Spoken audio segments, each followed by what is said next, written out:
ஹாலிடேஸ்னாலே நம்ம K travels தான். தமிழகத்தின் முன்னணி டிராவல்ஸ் நிறுவனம். Plan your happy drips with K travels. படத்தினுடைய அந்த போஸ்டர் டிசைன் போல ஒரு வீடியோவே வந்து நம்ம டீசர்ங்கிற பேர்ல ரிலீஸ் பண்றாங்க. அது வந்து லோகேஷ் ஏற்கனவே விக்ரமுக்கு பண்ணாரு, லியோவுக்கு பண்ணாரு, இப்ப நெல்சன் வந்து இந்த ஏற்கனவே பண்ணியிருந்தாரு, இந்த படத்துக்கும் பண்ணியிருக்காரு. பாக்குறப்ப ரொம்ப பிரில்லியண்டான ஒர்க்கான ஒரு ரெண்டு பேரு மசாஜ் சேர்ல உட்காந்துருக்காங்க. ஒரு வாய்ஸ் ஓவர் மட்டும் வருது, இந்த மாதிரி பெஞ்சால் புயல் சென்னை கரை கிடக்க போகுது அப்படின்னு. நெல்சா நம்ம வந்து திருப்பி சென்னைக்கே போயிடலாம், யோ புயலே சென்னையில தான் வருது, அதுதான் கோவா கூட்டு வந்திருக்கேன் அப்படின்னு பேசிட்டு இருக்காங்க. அப்போ வந்து மதுல ஒட்டச்சு ரெண்டு பேர் வந்து விழுகுறாங்க, இந்த பக்கம் ரெண்டு பேர் வந்து விழுகுறாங்க.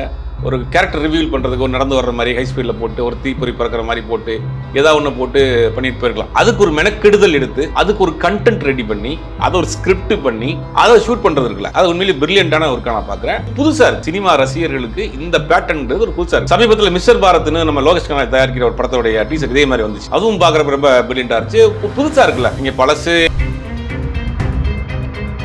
இந்தியாவிலேயே 50 வருஷமா ஒருத்தர் ஹீரோவா நடிச்சிட்டு இருக்காருன்னா அது இவர் தான். எனக்கு தெரிஞ்சு ரெக்கார்டே கொடுக்கல, கின்னஸ் ரெக்கார்டு கூட சாதனையில் இருக்கலாம். 50 வருஷமா ஹீரோ. அமிதாப் பச்சன் இவர் காலகட்டங்களில் வந்தவர் தான். இவருக்கு ஒரு 5 வருஷம் முன்ன பேர் வந்திருப்பாரு. பட் அவர் ஹீரோவா இல்ல, நடிக்கிறார் இன்னைக்கு வரைக்கும். ஹீரோவா இல்ல, மத்த கேரக்டர். இவர் ஹீரோவா இருக்கு. தமிழ், தெலுங்கு, கன்னடம், ஹிந்தியில இன்னைக்கும் ஒரு ஓப்பனிங் இருக்கிற ஒரு ஹீரோ, மார்க்கெட் இருக்கக்கூடிய உச்சத்தில் இருக்கக்கூடிய ஹீரோ. அதுதான் பெரிய ஆட்சி. அதுக்கு அவருடைய உழைப்பு, டெடிகேஷன், நடந்து கொள்ளக்கூடிய விதம், தொழில் மேல் உள்ள பக்தி, இதெல்லாம் இருந்தா தான் ஒரு மனிதன் இந்த இடத்துல உயர்ந்து நிற்க முடியும். எல்லா நடிகர்களுக்கும் ஒரு பாடம். ஹீரோனா 10-11 ஹீரோலாம் கிடையாது, சூப்பர் ஸ்டார் அவர் தான். மிகப்பெரிய சம்பளம், மிகப்பெரிய ஓப்பனிங், மிகப்பெரிய எதிர்பார்ப்பு, டீச்சர் வந்திருக்கு, நீங்க மில்லியன் கணக்கில் போயிட்டு இருக்கு. அப்படிங்கும் போது இந்த உயரத்தை அடைவதற்கு அவர் செஞ்சிருக்கக்கூடிய அந்த உழைப்பு, டெடிகேட்டட், மற்ற விஷயங்கள் அவர் மீது நிறைய விமர்சனங்கள் இருக்கு. அரசியல் ரீதியாக பேசுறாரு, அதெல்லாம் ரெண்டா விட்டுரும். ரஜினிகாந்த் என்கிற ஒரு சினிமா நடிகர் இந்த சினிமா துறையில 50 வருஷமா அவர் இருக்கக்கூடிய இடம்ங்கிறது வந்து உண்மையிலே இந்திய அளவில் யாரும் செய்ய முடியாத ஒரு சாதனை.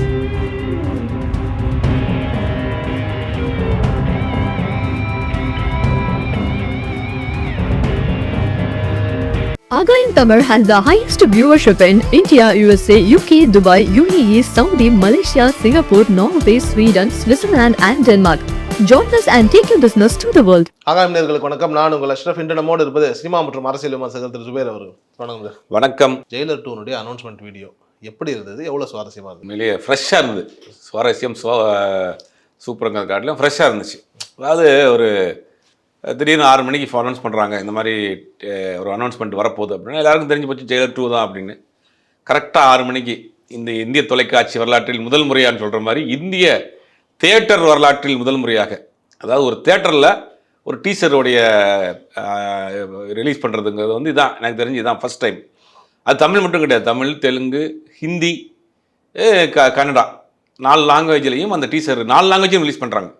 பார்த்தா எல்லா தேட்டர்லேயும் கூட்டம் நிரம்பி வழியுது, மக்கள் கொண்டாடி தீக்கிறாங்க. ரோஹினி ஸ்க்ரீனில் வந்து நம்ம நெல்சனும் அனிருத்தும் நேராக ஸ்பாட்டுக்கே போகிறாங்க, அங்கே ரசிகர்களோட பார்த்து ஆரவாரப்படுத்துகிறாங்க. அங்கே பாரு, அந்த நிகழ்ச்சி முடிஞ்சவொடனே மைக்கை போடுறாங்க நம்ம ஆளுங்க, சிக்கிச்சா சிறுத்தை அப்படின்னு. இப்போ தாங்க டீசர் பண்ணியிருக்கிறோம், இதை பற்றி நாங்கள் எதுவும் சொல்ல மாட்டோம், படம் வர்றப்போ பாருங்கள், இதை நான் இப்போ தான் ஃபஸ்ட்டு அவர் அடி எடுத்து வச்சுருக்கிறோம், ரொம்ப தேங்க்ஸ், எல்லாருக்கும் வாழ்த்துக்கள் சொல்லி போயிட்டாங்க. ஏதாவது மாட்டோம் அப்படின்னு நம்ம ஆளுங்க ரொம்ப ஒரு இதாக இருந்ததுனால போயிட்டாங்க. அந்த டீசர் பார்க்குறப்ப எனக்கு என்னென்னு தோணுச்சுன்னா, இப்போ சமீபத்தில் நம்ம வந்து பெரிய இயக்குநர்கள், தலைக்கு பெயிண்ட் அடிக்கிற இயக்குநர்கள், மண்டைக்கு பெயிண்ட் அடிக்கிற இயக்குநர்கள், மலைக்கு பெயிண்ட் அடிக்கிற இயக்குநர்கள் படங்கள்லாம் பல கோடிகள் செலவழித்து இன்றைக்கி வந்து அதை ஒன்றும் இல்லாமல் போயிடுச்சு. ப்ரொடியூசர்ஸ் நிறைய பேர் நஷ்டமாக இருக்காங்க. சமீபத்தில் எடுத்த ஒரு பெரிய படத்தினுடைய தயாரிப்பாளருடைய ப்ராப்பர்ட்டிஸ்லாம் கூட விற்கக்கூடிய அளவுக்கு ஆகிப்போச்சு. இன்னொரு தயாரிப்பாளர் அடுத்த படத்தை ரிலீஸ் பண்ண முடியாமல் தயங்கிட்டு இருக்காரு. இந்த மாதிரி ஒரு சுச்சுவேஷன் தமிழ் சினிமாவில் போயிட்டு இருக்கப்ப ஒரு ஃப்ரெஷ்ஷாக ஒரு எப்பவுமே அந்த படத்தினுடைய அனௌன்ஸ்மெண்ட் வருது அப்படின்னா முந்தையெல்லாம் ஒரு 20 வருஷத்துக்கு முன்னாடி, ரொம்ப நாள் கிடையாது, ஒரு 20 வருஷத்துக்கு முன்னாடி இந்த சோஷியல் மீடியா, இந்த டிஜிட்டல் பிளாட்ஃபார்ம் வர்றதுக்கு முன்னாடி என்ன பண்ணுவாங்கன்னா பப்ளிசிட்டியில் டிசைன் ஒரு வெரைட்டி காமிப்பாங்க. பார்த்திபன்லாம் அவர் வித்தியாசமான போஸ்ட் அடிப்பார், இன்விடேஷன் அடிப்பார், பூஜை வந்து வித்தியாசமாக நடக்கும். பார்த்தீங்கன்னா ஜீன்ஸ் படத்தினுடைய பூஜை, அந்த ஜீன்ஸ் பேண்ட்டினுடைய அந்த மெட்டீரியல் இருக்கு இல்லையா, அதே மாதிரியே ஒரு இன்விடேஷன், அதே மாதிரி இதில் வந்து ஜீன்ஸ்ன்னு போட்டு ஒரு இன்விடேஷன். அப்போ இன்விடேஷனில், பூஜையில் இந்த மாதிரியான டிஃப்ரெண்ட் காட்டுவாங்க. இந்த டிஜிட்டல் இது வந்த பிறகு, லோகேஷ் கனகராஜருடைய வருகைக்கு பிறகு தான் படத்தினுடைய அந்த போஸ்டர் டிசைன் பதிலாக ஒரு வீடியோவே வந்து நம்ம டீசருங்கிற பேரில் ரிலீஸ் பண்ணுறாங்க. அது வந்து லோகேஷ் ஏற்கனவே விக்ரமுக்கு பண்ணார், லியோவுக்கு பண்ணார், இப்போ நெல்சன் வந்து இந்த ஏற்கனவே பண்ணியிருந்தார், இந்த படத்துக்கும் பண்ணியிருக்காரு. பார்க்குறப்ப ரொம்ப பிரில்லியண்டான ஒர்க்காக எனக்கு தோணுச்சு. அதாவது ஒரு ஒரு ரெண்டு பேர் ஒரு என்ன சொல்கிறது, அந்த மசாஜ் சேரில் உட்காந்துருக்குறாங்க, ஒரு வாய்ஸ் ஓவர் மட்டும் வருது, இந்த மாதிரி பெஞ்சால் புயல் சென்னையை கரை கடக்க போகுது அப்படின்னு. நெல்சா நம்ம வந்து திருப்பி சென்னைக்கே போயிடலாம். யோ புயலே சென்னையில் தான் வருது, அதுதான் நான் கோவா கூப்பிட்டு வந்திருக்கேன் அப்படின்னு பேசிகிட்டு இருக்கிறாங்க. அப்போ வந்து மதுல ஒட்டச்சு 2 பேர் வந்து விழுகிறாங்க, இந்த பக்கம் 2 பேர் வந்து விழுகிறாங்க. பார்த்தா ஒருத்தர் வந்து கேட்குறாரு, அவர் எல்லாமே வந்து ஆஃப் ஃபெயிலே இருக்குது. இது வரைக்கும் யார் அந்த கேரக்டர்னே காட்டல. சூப்பர் ஸ்டார் படங்கிறது தெரிஞ்சாலும் கூட ஒரு புயல் வருது ஒரு சஸ்பென்ஸ் கிரியேட் பண்ணுவாங்களா, அந்த மாதிரி இருந்தது. பண்ண அப்புறம் கடைசியில் ஒரு அவருடைய க்ளோஸ்அப்னு பார்த்தா ஒரு 20-30 செகண்ட் தான் ஒரு க்ளோஸ்அப் வச்சுருப்பாங்க. மீது எல்லாமே அந்த பில்டப் ஷாட்டு, ஃபைட்டு, அதில் ஒரு கண்டென்ட் இருந்துச்சு. அது ரொம்ப ரொம்ப ரொம்ப ரொம்ப பிரில்லியண்டான ஒர்க்காக நான் பார்க்குறேன். அதாவது ஒரு கேரக்டர் ரிவீல் பண்ணுறதுக்கு ஒரு நடந்து வர்ற மாதிரி ஹை ஸ்பீடில் போட்டு ஒரு தீப்பொறி பறக்கிற மாதிரி போட்டு ஏதாவது ஒன்று போட்டு பண்ணிட்டு போயிருக்கலாம்.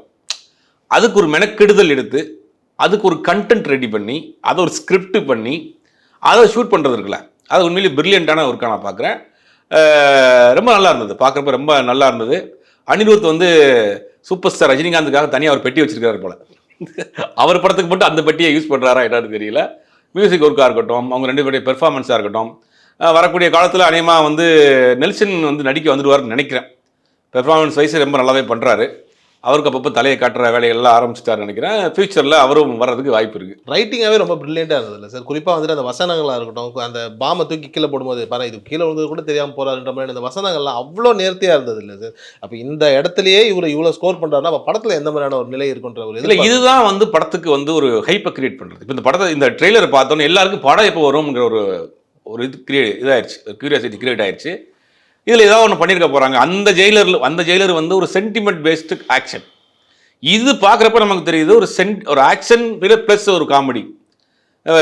இது ஜெயிலர்லேயே ரொம்ப பிரில்லியண்டான பண்ணியிருப்பார். அவர் ஒரு ஜெயிலரு, ரொம்ப ஸ்ட்ரிக்டான ஆள், ஒரு விஷயத்துக்காக போராடுறாரு, ஒருத்தர் பழி வாங்க போகிறாருங்கிறது கதை இப்படி போகும். ஆனால் சுற்றி இருக்க கேரக்டர் பூரா காமெடி பண்ணும். அது வில்லனாக இருப்பான், அவன் சைடில் ஒரு கேரக்டர் டான்ஸர் ரமேஷ் டான்ஸ் ஆடுவார். இந்த பக்கம் பார்த்தா யோகி பாபா இருப்பான், அவனுக்கு ஒரு காமெடி, யோகி பாபுக்காருக்கு ஒரு காமெடி ட்ராக் வச்சுருப்பாங்க. இப்படி அந்த கேரக்டர் ரொம்ப சீரியஸாக இருந்தாலும் சுற்றி இருக்கிற ஆட்கள் பூராமே வந்து ஏதாவது ஒரு மைல்டாக ஒரு காமெடி ட்ராக் போயிட்டே இருக்கும். அது வந்து அந்த படத்தை போர் அடிக்காமல் கொண்டு போயிடும். இதுதான் ஜாக்கி ஜானுடைய ஸ்டைல். ஜாக்கி ஜான் படம் ஆக்ஷன் படம். ஜாக்கி ஜான் ஒரு ஆக்ஷன் ஹீரோ, எல்லாருக்கும் தெரியும். ஆனால் ஜாக்கி ஜான் படத்தில் ஃபைட்லேயே ஒரு சின்ன காமெடி இருக்கும். அது எல்லாரும் குழந்தைங்கள்லேருந்து பெரியவங்க வரைக்கும் ஒருத்தனை போட்டு அடிக்கிறது குழந்தைங்க சிரிக்கும். இந்த ஃபார்மெட் இருக்குல்ல, ரொம்ப சக்ஸஸ்ஃபுல்லான ஒரு ஃபார்மெட். அதை வந்து கரெக்டாக நெல்சன் கையில் எடுத்துருக்காரு. இந்த படமும் ஏற்கனவே ஒரு ஆக்ஷன் படம் தான். ஆக்ஷன் படம் அந்த படத்தினுடைய கண்டினியூஷன் தாங்கிறது நமக்கு தெரிஞ்சு போச்சு ட்ரெய்லர் பார்க்குறப்ப. அதுலேருந்து அவர் அந்த மீதி இருக்க கேரக்டரை அவர் எப்படி பழி வாங்குறாரு. அதே மாதிரி எல்லா சைடில் இருக்க ஹீரோஸ்லாம் இருக்கிறாங்க. இந்த வட்டம் மம்முட்டின்றாங்க, மோகன்லால் பேல மம்முட்டி, இந்த பக்கம் பாலகிருஷ்ணா அப்படின்றாங்க. அந்த மாதிரி ஒவ்வொரு கேரக்டர் மட்டும் மாறுறதுக்கு வாய்ப்பு இருக்குது. தமனா இருக்கும் அப்படிங்கிறாங்க. இந்த விஷயம் இருக்கு இல்லையா, இதனுடைய கண்டினியூஷனை வந்து இந்த மாதிரி காமெடி கடந்த ஒரு ஆக்ஷனாக கொண்டு போகிறதுக்கு ஒரு ட்ரை பண்ணுறாரு அப்படிங்கிறது அந்த டீச்சரை பார்க்குறப்ப தெரியுது. ஆனால் அப்போ ஜெயிலர் ஃபஸ்ட்டு வரும்போது வந்துட்டு சார் ஒரு எதிர்பார்ப்பை தாண்டி இந்த படம் மெட்டீரியலைஸ் ஆகுமா ஆகாதாங்கிற அந்த ஒரு குழப்பம் இருந்தது இல்லையா? இப்போ ஜெயிலர் 2க்கு வந்துட்டு இண்டஸ்ட்ரியில் இருக்கக்கூடிய அந்த ஒரு பார்வை வந்துட்டு பிரம்மாண்டமாக இருக்குது. அது எந்த அளவுக்கு வந்துட்டு இந்த படத்துக்கு ப்ளஸ்ஸாக இருக்கும்? பிரம்மாண்டத்தை காட்டிலும் பிரில்லியண்ட்டாக இருக்குது. நம்ம பிரம்மாண்டம்னு சொல்லாதீங்க. இப்போ பிரம்மாண்டமே பயப்படுறாங்க. இப்போ பிரம்மாண்டம் கிடையாது, பிரில்லியண்ட்டான இருக்குது. ஒரு ஆடு இருக்குது, ஒரு ஏதாவது ஒரு பெயிண்ட் ஆடு, ஒரு சோப்பு ஆடு. நான் கிட்டத்தட்ட ஒரு 50-60 ஆடு பண்ணியிருக்கேன். அந்த ஆடில் எப்படின்னா 20-30 செகண்டுக்குள்ளே சொல்ல வந்த கண்டென்ட் நம்ம சொல்லணும். எவ்ரி ஃப்ரேமில் அந்த ப்ராடக்ட் இருக்கணும். ஒரு ஆடோடைய கான்செப்டே அதுதான். நீங்கள் ஒரு ஜுவல்லரி ஆடு பண்ணுறீங்க அப்படின்னா ஒரு 30 செகண்டுக்குள்ளே அந்த ஜுவல்லரியில் என்னென்ன லேட்டஸ்ட் டிசைனை கன்வே பண்ணணும். அதே நேரத்தில் ஒவ்வொரு ஃப்ரேமையும் வேஸ்ட் பண்ணக்கூடாது. எல்லா ஃப்ரேம்லையும் அந்த பியூட்டி இருக்கணும். சேம் டைம் அதே டைமில் அந்த ப்ராடக்டோடைய இதுவும் நம்ம பண்ணணும். அதே ஸ்டைலில் பண்ணியிருக்காங்க. ஆல்ரெடி முன்னாடி நிறைய ஆடெலாம் பண்ணியிருப்பார் போல் நெல்சன். அதனால் ஒரு ஆடு பேட்டர்னில் இதை நான் பார்க்குறப்ப அது மாதிரி தான் தெரியுது. உங்கள் பேஸ்டில் உப்பு இருக்கா அப்படின்னு உடச்சிட்டு வருவாங்களா, அந்த மாதிரி ஒரு ஆடு பேட்டர்னில் பண்ணுறாப்புல இது புதுசாக இருக்குது. சினிமா ரசிகர்களுக்கு இந்த பேட்டர்ன்றது ஒரு புதுசாக இருக்குது. சமீபத்தில் மிஸ்டர் பாரத்னு நம்ம லோகேஷ் கனகராஜ் தயாரிக்கிற ஒரு படத்தோடைய டீசர் இதே மாதிரி வந்துச்சு. அதுவும் பார்க்குறப்ப ரொம்ப பிரில்லியண்ட்டாக இருந்துச்சு. புதுசாக இருக்குல்ல, இங்கே பழசவே அரைச்சிக்கிட்டு ஒரு ஹீரோ இன்ட்ரோடக்ஷனுக்கு வந்து ஒரு 2 பேரை அடித்து பறக்க விட்டுட்டு தீப்பொறி பறக்க விட்டுக்கிட்டு வர்றது அப்படிங்கிறது, இல்லாட்டி ஒரு ஹை ஸ்பீடில் வந்து ஒரு ஹீரோ ஸ்டில் அவுட்டில் ஹை ஸ்பீடில் நடந்து வர்றதை காமிக்கிறது, ஃபயரை போடுறது அப்படிங்கிற விஷயத்தை தாண்டி ஒரு கான்செப்ட் பேஸாக ஒரு ஹீரோவை காமிச்சு இன்ட்ரடியூஸ் பண்ணி இந்த மாதிரி ஒரு கதை அப்படிங்கிறத ஒரு கதையை ரிவீல் பண்ணுற மாதிரியான ஒரு விஷயம் பார்க்குறதுக்கு ரொம்ப ரொம்ப அழகாக இருந்தது. ஆனால் இந்த ஜெயிலர் 2 வந்துட்டு ஜெயிலர் 1 தொடர்ச்சியாக இருக்குமா சார்? ஏன்னா அது வந்துட்டு ஒரு மாதிரியான ஒரு சோகமான ஒரு கிளைமேக்ஸில் முடிஞ்ச படம். அதனுடைய கண்டினியூஷன் போது இந்த காமெடியெல்லாம் எடுப்படுறதுக்கான ஒரு சாத்தியங்கள் இல்லாமல் இருக்கும்ல? கண்டிப்பாக அதனுடைய கண்டினியூஷன் தான். பட் அதுலேயே காமெடி இருக்குமே உங்களுக்கு.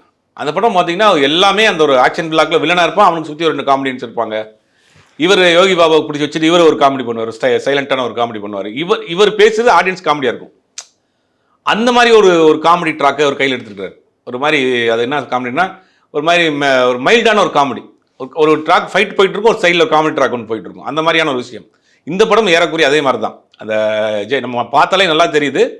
அதனுடைய கண்டினியூஷன் தான் இந்த படம். அது கூட ஒரு காமெடி ட்ராக் உள்ள ட்ராவல் பண்ண போகுது. இப்போ ஜெயிலருக்கு வந்துட்டு சில மூத்த இயக்குனர்கள் வந்துட்டு ஸ்கிரிப்டிங்கில் இருந்தாங்க, உட்காந்து ரஜினி சாரனுடைய வலியுறுத்தலின் பேரில் ஒர்க் பண்ணாங்கன்னு சொல்கிறாங்க இல்லையா? ஜெயிலர் டூவில் அந்த மாதிரி யாராவது இருக்காங்களா? இல்லை, இந்த முறை இருக்கிறதுக்கு வாய்ப்பு இல்லை. அந்த முறை என்ன நடந்துச்சுன்னா, பீஸ்டினுடைய பாதிப்புனால என்ன பண்ணாங்கன்னா இவர் கொஞ்சம் பயந்து போய் சில இயக்குநர்கள்ட்ட ஸ்கிரிப்ட் சைடில் கொஞ்சம் கரெக்ஷன் பண்ணி கொடுங்க அப்படின்னு சொல்லி அவங்க உட்கார்ந்ததாக சொல்கிறாங்க. பட் இதில் அப்படி இருக்கிறதுக்கு வாய்ப்பு இல்லை. இதை பார்த்தாலே பிரில்லியண்ட்டாக இருக்கே, பிரமாதமாக பண்ணியிருக்கிறாரு. ஆடியன்ஸ்லாம் இது கொண்டாடி தீர்த்துட்டாங்க. ரஜினி ரசிகர்களுக்கு ஒரு பெரிய ட்ரீட், பொங்கல் ட்ரீட் வச்சு விட்டாப்ல நெல்சன். பார்க்குறப்ப அவ்வளோ உற்சாகமாக இருக்கிறாங்க. அப்படிங்கும்போது இதில் வந்து முழுவதுமாக நெல்சனுடைய கைவண்ணமாக தான் இருக்கும். இப்போ நிறைய பேர் வந்துட்டு சொல்லுவாங்க, இப்போ இந்த சின்ன சின்ன வீடியோஸ் இப்போ பண்ணுறாங்க இல்லையா, ஒரு டேரக்டரோ மியூசிக் டைரக்டரோ வந்து ஒரு விதமான விஷயங்கள் பண்ணுறது.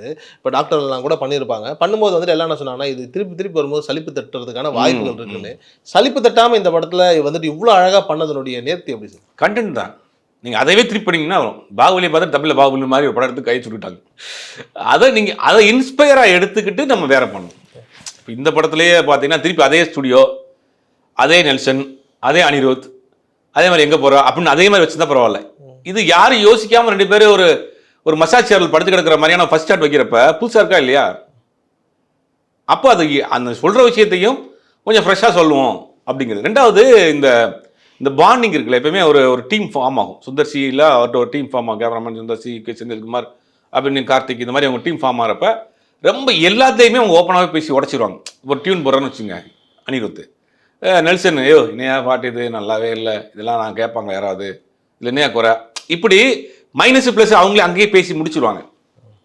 அது வந்து ரொம்ப ஒரு ஆரோக்கியமான ஒரு போட்டியாக இருக்கும். அதை தான் இவங்க 2 பேரும் கூட பார்க்க, ஒரு 2 பேரும் நல்ல ஒரு ஜெல் வேவ் லென்த் ஒன்று ஒர்க் அவுட் ஆகுது. அது வந்து ப்ராடக்ட் வந்து நல்லா இருக்கும். இளையராஜா, வரதராஜா, வைரமுத்து இவங்க 3 பேரும் ஒரே நேரத்தில் அப்படியே வளர்ந்து வர்றாங்க. உச்சத்தில் வர்றப்போ அவங்க 3 பேருக்குள்ளேயுமே இளையராஜாவே இல்லை பாரதிராஜாவும் சின்ன ஊரில் இருந்தே பழக்கம் அப்படிங்கிறதுனால அந்த பாட்டு எப்படி வேணும், என்ன பண்ணுறது, சின்ன சின்ன சண்டைகள், சின்ன சின்ன முரண்கள் ரெக்கார்டிங்கில் சொல்கிறேன். எனக்கு இந்த மாதிரி வேணும், இந்த மாதிரி வேணும். இப்போ உரிமையாக கேட்குற ஒரு இடம் இருக்குல்ல, அது இவங்களுக்குள்ள அந்த காம்போ, இவர் சிவகார்த்திகேயன் அப்புறம் அனிருத் இவங்களுக்குள்ள அந்த ஒரு காம்போ செட் ஆயிருக்கு. அது என்னென்னா இது இவருக்கு போட்டால் தான் வரும். இப்போ இளையராஜா என்ன பண்ணுவார்னா, மணிரத்னத்துக்கு என்ன போட்டால் தெரியும், என்ன போட்டால் வரும். இந்த அக்குபஞ்சர் டாக்டர்ஸ்லாம் இருப்பாங்க. அக்குபஞ்சரில் ஒரு சில டாக்டர்ஸ் இருக்காங்க. எங்கே வலிக்குதுன்னா கரெக்டாக அந்த இடத்துல பஞ்ச் பண்ணோடனே அந்த கை அந்த வலி கரெக்டாக நின்றோம். கை வலிக்குதா, கால் வலி, இந்த இடத்துல வலிக்குதா, இந்த பாயிண்ட் நான் டச் பண்ணுறேன், கையில் அவர் டச் பண்ணுவாங்க, அந்த இடத்துல கை நின்றோம். கழுத்தில் வலினா கழுத்தில் ஒரு இடத்துல டச் பண்ணுவாங்க. அந்த மாதிரி ரஜினி ரசிகர்களை எங்கே டச் பண்ணால் வந்து அது வந்து வைரல் ஆகுங்கிற அந்த பல்ஸை வந்து அனிருத் பிடிச்சிருக்காரு. ஏன்னா சிறு வயதுலேருந்து குழந்தையிலேருந்தே அவரை பார்த்து அந்த பிரம்மாண்டத்தை பார்த்து அந்த வளர்ச்சி உச்சத்தை பார்த்து கூட இருந்தே பார்த்து வளர்ந்த ஒரு பையன் அப்படிங்கிறதுனால அவர் எங்கே என்ன போட்டால் அங்கே கை தட்டும் அப்படிங்கிறது கரெக்டான அந்த பல்ஸை அனிருத் பிடிச்சிட்டாரு. அதையும் இதில் பண்ணியிருக்காரு. யார்டி ஜெயிலில் இருந்த பீஜத்தை தான் தூக்கி போட்டிருக்காரு. ஆனால் எக்ஸ்ட்ரா சில வேலைகள்லாம் பண்ணி அது தெரியாத அளவுக்கு அதை மறந்துடுது நம்ம பார்க்குறப்ப. ஜெயிலர் பிஜிஎம் தான் அதுலேயும் போட்டிருக்காரு. ஆனால் தெரியாத அளவுக்கு ஒரு மேஜிக் பண்ணியிருக்காருல்ல. அப்போ இது படத்துலையும் நெல்சனும் அனிருத்தும் சேர்ந்து ஒரு பெரிய ஒரு மேஜிக்கை பண்ண போகிறாங்கிறது ஒரு நம்பிக்கை வந்திருக்கு. 74 வயசில் ரஜினி அவர்களுடைய ஒரு படம் வருஷ கடைசியில் அனிமா தீபாவளி வரும்னு நினைக்கிறேன். அவ்வளோ எதிர்பார்ப்பு, கூலிக்கும் ஒரு எதிர்பார்ப்பு இருக்குது, இப்போ ஜெயிலர் 2க்கும் ஒரு எதிர்பார்ப்பு இருக்குன்னும் போது இவரால் மட்டும் எப்படி சாத்தியமாகுது? இந்தியாவிலேயே 50 வருஷமாக ஒருத்தர் ஹீரோவாக நடிச்சிட்டு இருக்காருன்னா அது இவர் தான். எனக்கு தெரிஞ்சு ரெக்கார்டே கொடுக்கல, கின்னஸ் ரெக்கார்டு கூட சாதனையில் இருக்கலாம். 50 வருஷமாக ஹீரோ. அமிதாப் பச்சன் இவர் காலகட்டங்களில் வந்தவர் தான். இவருக்கு ஒரு 5 வருஷம் முன்ன பேர் வந்திருப்பார். பட் அவர் ஹீரோவாக இல்லை, நடிக்கிறார் இன்றைக்கி வரைக்கும். ஹீரோவாக இல்லை, மற்ற கேரக்டர். இவர் ஹீரோவாக இருக்கார். தமிழ், தெலுங்கு, கன்னடம், ஹிந்தியில் இன்றைக்கும் ஒரு ஓப்பனிங் இருக்கிற ஒரு ஹீரோ, மார்க்கெட் இருக்கக்கூடிய உச்சத்தில் இருக்கக்கூடிய ஹீரோ. அதுதான் பெரிய ஆச்சரியம். அதுக்கு அவருடைய உழைப்பு, டெடிகேஷன், நடந்து கொள்ளக்கூடிய விதம், தொழில் மீது உள்ள பக்தி, இதெல்லாம் இருந்தால் தான் ஒரு மனிதன் இந்த இடத்துல உயர்த்த நிற்க முடியும். இது எல்லா நடிகர்களுக்கும் ஒரு பாடம். இன்றைக்கி நிறையா சம்பவங்கள் அவரை பற்றி சொல்லலாம். காளிகாம்பாள் கோயில் நம்ம இதில் இருக்குது, கொத்தவச்சாவடி பக்கத்தில். அந்த கோயிலில் ஒரு ஷூட்டாக பூஜையான்னு தெரியல, இவருடைய படம் தான் பாபா. போகிறாரு, டிராஃபிக்கில் மாட்டிக்கிறாரு, டப்புன்னு வண்டியை விட்டு அந்த தெரியுங்களா கொதவச்சாவடி கச்சன்னு இருக்கும், உள்ளே போக முடியல காரு, டப்புன்னு வண்டியை விட்டு இறங்கி ஒரு பக்கத்தில் இருக்க 2 வீலரில் கொண்டு போய் ட்ராப் பண்ணிருக்கேன்னு இறங்கி போயிட்டார். ஏன்னா அந்த டயத்துக்கு நான் ஷூட்டிங் போகணும். இத்தனைக்கும் அந்த படத்துடைய ப்ரொடியூசர் இவர். இந்த மாதிரி நிறைய விஷயங்களை அவரை பற்றி சொல்லலாம். ஒருத்தர் ஒரு உயரத்துக்கு ஒருத்தர் போகிறாருன்னா அதனுடைய டெடிகேஷன் இல்லாமல் போக முடியாது. எந்த சினிமா கிடையாது, எந்த தொழிலையும் நீங்கள் ஒரு உயரத்தில் இருக்கிறாரு, ஒரு பெரிய பஸ் கம்பெனி ஓனராக இருக்கார், பெரிய ஹோட்டல் அதிபராக இருக்கிறார் அப்படின்னா அவருடைய உழைப்பு இருக்குங்க, டெடிகேஷன் இருக்கும், தொழில் மேலே ஒரு தீவிராத ஒரு இது இருக்கும். அந்த இதுலனா யாரும் இந்த உயரத்துக்கு போக முடியாது. அந்த உழைப்பு தான் இவர் 50 வருஷமாக இன்னைக்கு ஹீரோவாக வச்சிருக்கு, கொண்டாட வச்சிருக்கு. அப்போ இவருடைய டெடிகேஷன் நிறைய விஷயங்களை இவரை பற்றி சொல்லலாம். இப்போ ஷூட்டிங் ஸ்பாட்டுக்கு போகிறாரு அப்படின்னா ஒரு 60 பேர் வேலை செய்கிறாங்க ஒரு யூனிட்டில் அப்படின்னு குறைஞ்சது. இப்போலாம் நிறையா இருக்குது, குறைஞ்சது 60 பேர். அப்போ கடைசியாக ஒருத்தர் இல்லை மேக்கப் அசிஸ்டண்டாக இருக்கிறார், ஹேர் ட்ரெஸ்ஸராக இருக்கிறார், அசிஸ்டன்ட் இருக்கிறார், அசிஸ்டன்ட் கேமராமேனாக இருக்கிறாரு, ஒரு டீம் இருக்குது அப்படின்னு இவர் ஒரு பெரிய சூப்பர் ஸ்டாரு அப்படிங்கிற ஒரு தயக்கம் இருக்குங்களா. அது இவர் முதல்ல உடைக்கிறதா யாருன்னு இவர் உடைப்போம். 50 நாள் 40 நாள் இவங்களோட ஒர்க் பண்ண போகிறோம். நம்ம அவன் சூப்பர் ஸ்டார்னு ஒரு புதுசாக வந்திருக்க பையன் ஒரு 10 அடி தள்ளி நிற்பான். பட் அது தயக்கம் இருக்குல்ல, அந்த தயக்கத்தை உடைக்கிறது யாருன்னா முதல்ல இவர் தான். நிறைய அவரோட ஒர்க் பண்ணவங்க கதையாக சொல்லுவாங்க, டப்புனும் தோலை கைப்பற்றுவாங்க. தம்பி அப்புறம் என்ன பண்ணுறீங்க, சூப்பர், என் ஃபேமிலி என்ன இருக்குது, எத்தனை பேர் இருக்கீங்க, அந்த இடத்த வந்து அப்படியே ஒரு கூல் பண்ணி விட்டுருவாங்க.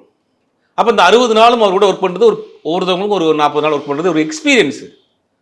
ஒரு பெரிய ஒரு ஸ்டார், இன்றைக்கும் ஹீரோ நடிச்சிட்டு இருக்க ஒரு ஸ்டார் வந்து அந்த இடத்துல வந்து அந்த அந்த அவருக்குள்ள ஒரு தயக்கம், ஒரு கேப் இருக்குல்ல, அதை உடைச்சிடணும் அப்படிங்கிறதுல வந்து இவரே முன்னெடுத்து பண்ணி அந்த வேலையை பண்ணிடுவார். இந்த மாதிரியான விஷயங்கள்லாம் தான் அவரை தொடர்ந்து வந்து இன்னைக்கு இவ்வளோ 50 வருஷம் ஆக்கிது. ரெண்டாவது தொழில் மேல் உள்ள ஒரு பக்தி, கரெக்டாக அந்த சொன்ன டயத்துக்கு எனக்கு ப்ரொடியூசர் அது வேணும் இது வேணும்னு கேட்குறதில்ல, டார்ச்சர் பண்ணுறதில்ல, அந்த ஹோட்டல்லாம் தங்குவேன் இந்த ஹோட்டல்லாம் தங்குவேன், எனக்கு அந்த ஃப்ளைட்டெல்லாம் ஃபஸ்ட் கிளாஸ் தான் வேணும் அப்படின்னு அந்த மாதிரியான ஒரு டார்ச்சர் தயாரிப்பாளர்கள் கொடுத்ததில்ல. அதனால தான் தொடர்ந்து பெரிய தயாரிப்பாளர்கள் இவரை வச்சு படம் பண்ணுறாங்க ரிப்பீட்டடாக. இவர் டேட் கிடைக்கிறதுக்கு காத்து கிடக்காங்க, அது வேறு விஷயம். இவர் சூஸ் பண்ணுறது தான் தயாரிப்பாளர்கள். இன்றைக்கி இப்போ சன் பிக்சர்ஸ்க்கு தொடர்ந்து பேக் டு பேக் இது 3வது படம் பண்ணுறாரு. 2 படம் அண்டர் ப்ரொடக்ஷனில் போயிட்டு இருக்கு சன் பிக்சர்ஸ்க்கு மட்டும். ஏன் சன் பிக்சர்ஸ்க்கு பண்ணுறாரு அப்படின்னா இவரே அங்கே அப்படி ட்ரீட் பண்ணிக்கிறாங்க.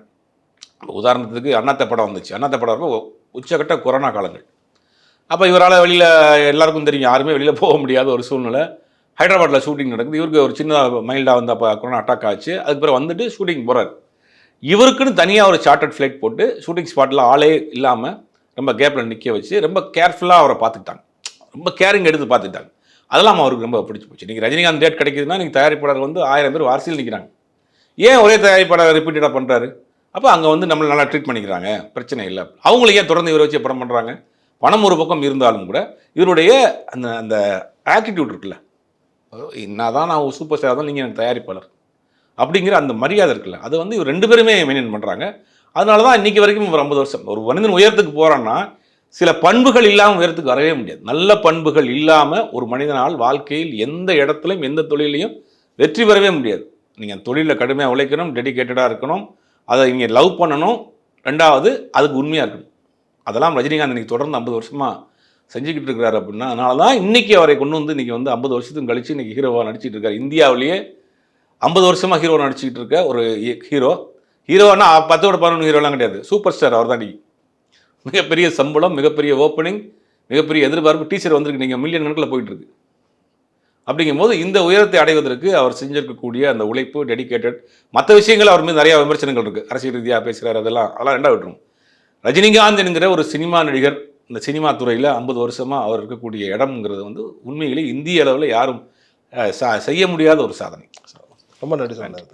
ஹாலிடேஸ்னாலே நம்ம கே டிராவல்ஸ் தான் தமிழகத்தின் முன்னணி டிராவல்ஸ் நிறுவனம். Plan your happy trips with K Travels.